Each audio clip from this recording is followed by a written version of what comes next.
10e anniversaire du festival, dans le bus magique, comme je disais tout à l'heure.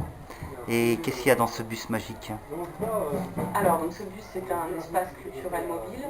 On propose chaque année une programmation artistique dans le domaine des arts plastiques et visuels, en itinérance donc, sur tout le département de l'Ariège, qui consiste à inviter les artistes, plasticiens, photographes, à travailler avec des groupes de public, et notamment des groupes de jeunes. Pour le festival, on propose une exposition de deux photographes, donc Arnaud Brignon et Gaël Bonnefond, qui ont tous les deux travaillé cette année avec des groupes de jeunes dans les lycées professionnels d'Ariège. Donc cette exposition vient un petit peu accompagner ces projets de création qui sont réalisés pour présenter leur travail. Et spécifiquement pour le festival, on propose aussi une projection du travail d'Arnaud Brignon, qui a été aussi cette année en résidence de territoire sur le Couserans.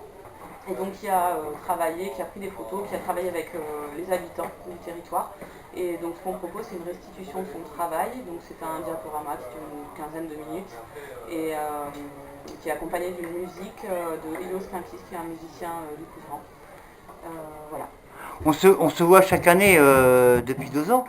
L'année dernière, il y avait un sujet, cette année, il y a un autre sujet. Est-ce que ce bus s'est amené à évoluer chaque année du coup? Alors l'idée, c'est de proposer chaque année une thématique différente à partir de laquelle les artistes peuvent travailler, donc présenter leurs œuvres et aussi travailler les projets de création avec le public. Donc cette année, on a travaillé la question des territoires et des identités. Donc voilà, on le voit d'ailleurs sur l'expo qu'on a ici, le travail des photographes restitue chacun à leur manière un territoire très différent. Voilà. Ok, et qu'est-ce que vous nous proposez pour l'année prochaine du coup alors? Alors pour l'année prochaine, c'est en cours de réflexion, mais il va y avoir une programmation donc toujours sur le département et qui va poser la question du quotidien tout simplement et comment les artistes viennent s'inscrire dans ce quotidien pour un temps et le transforment en font autre chose que ce qu'on peut vivre tous les jours. Et comment vous fonctionnez avec ce bus? Vous le prenez le matin, vous allez dans les écoles? Alors oui, on peut dire ça comme ça. En fonction des projets, on reste un certain temps, plus ou moins long, sur chaque territoire. Donc il peut être garé par exemple pendant 15 jours sur la place d'un village pour que tous les habitants puissent en profiter.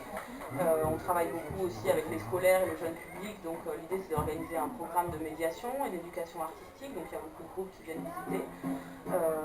Parfois ça nous arrive de faire des choses plus éclaires, donc on peut rester aussi 2 jours et puis partir autre part. Par exemple cette année on a fait tout un itinéraire sur le Couserans qui a consisté à rester 3 jours sur chacune des communautés de communes. Voilà, pour présenter ce travail-là. Je vous remercie Colline et puis bon vent et belle route à ce bus culturel. Merci.